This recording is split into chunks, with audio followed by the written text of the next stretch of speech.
আজকে বানিয়েছি মুড়ি ঘন্ট, আলু, সজনে ডাঁটা আর মটরশুঁটি দিয়ে। যাদের মুগ ডালে গ্যাস হয় তারা অবলীলায় এই মুড়ি ঘন্ট খেতে পারবেন, তাদের কোনো গ্যাস হবে না।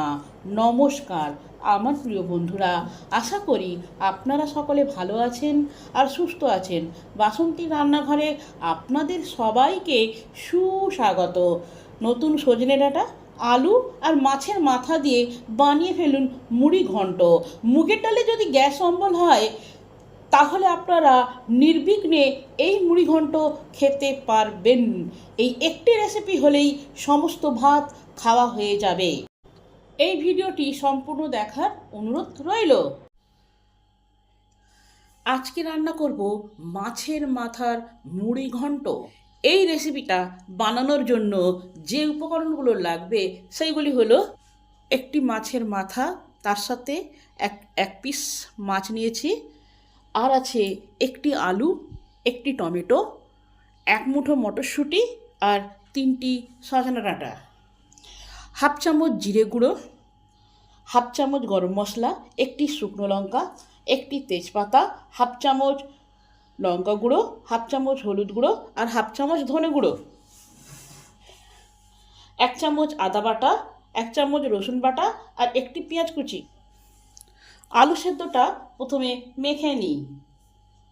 বাড়িতে যদি কোনোভাবে মাছের মাথা রয়ে যায় তাহলে আপনারা এইভাবে রেসিপিটা করে দেখতে পারেন।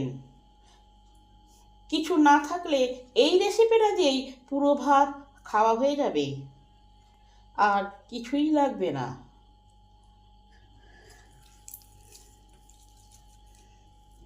এবার সাইডে রেখে দিলাম। আগে ভাজা মশলাটা ভেজে নিই। এখানে আছে 1 টেবিল চামচ গোটা জিরে, 1 টেবিল চামচ গোটা ধনে, 3 পিস এলাচ, 3টি শুকনো লঙ্কা আর 2 ইঞ্চি দারুচিনি। এই ভাজা মশলাটাকে ধিমে আছে ভালো করে ভাজতে হবে আর কন্টিনিউ নেড়ে যেতে হবে, নাড়া বন্ধ করা চলবে না। যদি নাড়া বন্ধ করা হয় তাহলে মশলাগুলো ভাজা না হয়ে চুয়ে যাবে। মশলাগুলো একটা সুন্দর গন্ধ বেরিয়েছে, এই যে চড়বড় করে আওয়াজ হচ্ছে এটাতেই বুঝে নিতে হবে মশলাগুলো আমার ভাজা হয়ে গেছে। এবার গ্যাসটাকে নিভিয়ে দিলাম।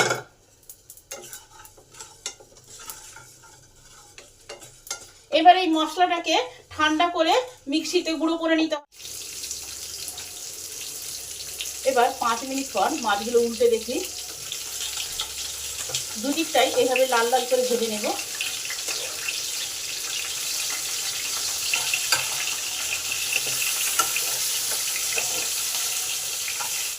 পাঁচ মিনিট পর এই দিকটা উল্টে দেখি কি অবস্থা। মাছটা দুদিকেই আমার লাল লাল করে ভাজা হয়ে গেছে। এবার নামিয়ে নিলাম।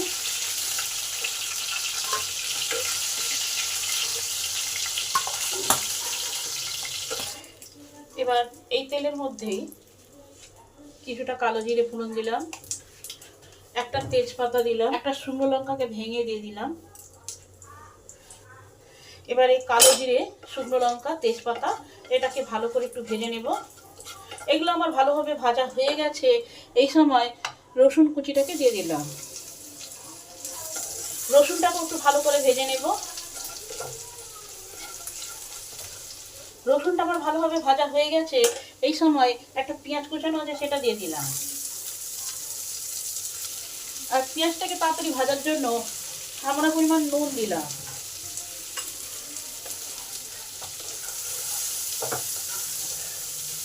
পেঁয়াজটা হালকা করে ভেজে নিয়েছি, এর থেকে বেশি কড়া করব না। এই সময় সজনে ডাঁটাগুলো আছে সেটা দিয়ে দিলাম,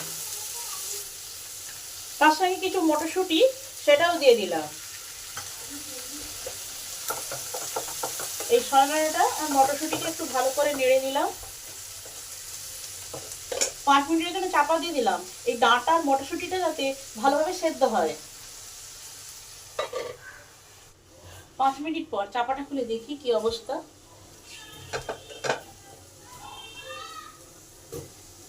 আরো 5 মিনিট চাপা দিয়ে দিলাম যাতে ডাঁটাগুলো ভালো করে সেদ্ধ হয়। 5 মিনিট পর চাপাটা খুলে দেখি কি অবস্থা।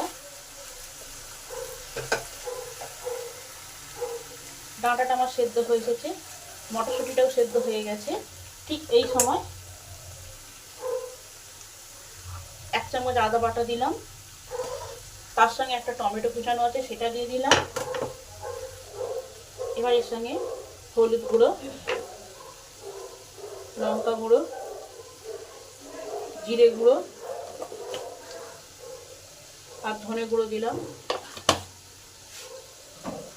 এবার সমস্ত মশলা ভালো করে কষে নেব। মশলার কাঁচা গন্ধটা যতক্ষণ না যাচ্ছে ঠিক ততক্ষণই কষতে হবে।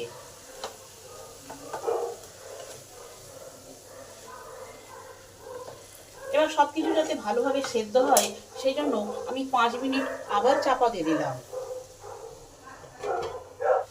5 মিনিট পর চাপাটা খুলে দেখি কি অবস্থা। টমেটোটা আমার নরম হয়ে গেছে আর মশলাও আমার ভালোভাবে কষা হয়ে গেছে।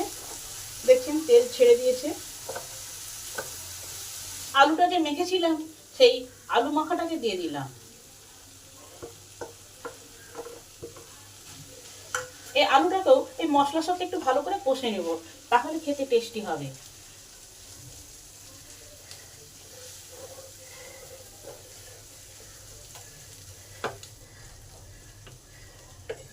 আলুটাও কষে নিয়েছি। এবার একটু জল দিয়ে দিলাম। আপনারা যেরকম গ্রেভি খাবেন সেরকম রাখবেন, পাতলা হলে পাতলা আর গাঢ় হলে গাঢ়। যাদের মুগ ডাল পছন্দ নয় তারা এইভাবে আলু আর মাছের মাথা দিয়ে রান্না করে খেয়ে দেখতে পারেন। এই একটা রেসিপি থাকলেই পুরো ভাত খাওয়া হয়ে যাবে। গ্রেভিটা ফুটে উঠেছে, ঠিক এই সময় মাছটা ভেঙে রেখেছি এটা দিয়ে দিলাম। এবার ভালো করে মিশিয়ে নেব।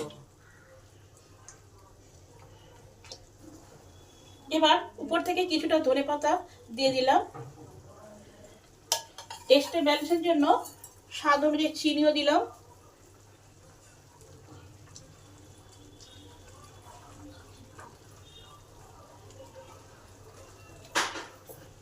এবার গ্যাসটা মিডিয়াম হিটে রেখে 5 মিনিট চাপা দিয়ে দিলাম, যাতে সমস্ত কিছু ফুটবে, তাহলে খেতে আরো টেস্টি হবে। 5 মিনিট পর চাপাটা খুলে দেখি কি অবস্থা। রান্নাটা আমার কমপ্লিট হয়ে গেছে। নামানোর আগে যে ভাজা মশলাটা ভেজেছি সেটা 1 চামচ ছড়িয়ে দিলাম। গ্যাসটাকে অফ করে দিলাম। আপনারাও বাড়িতে এইভাবে মাছের মাথা দিয়ে মুড়ি ঘন্ট রান্না করে খেয়ে দেখবেন। রেসিপিটা যদি ভালো হয় আমার চ্যানেলটিকে লাইক করবেন, কমেন্ট করবেন, শেয়ার করবেন। ভিডিওটি সম্পূর্ণরূপে দেখার জন্য অসংখ্য ধন্যবাদ। দেখা হচ্ছে অন্য কোনো নতুন ভিডিওতে।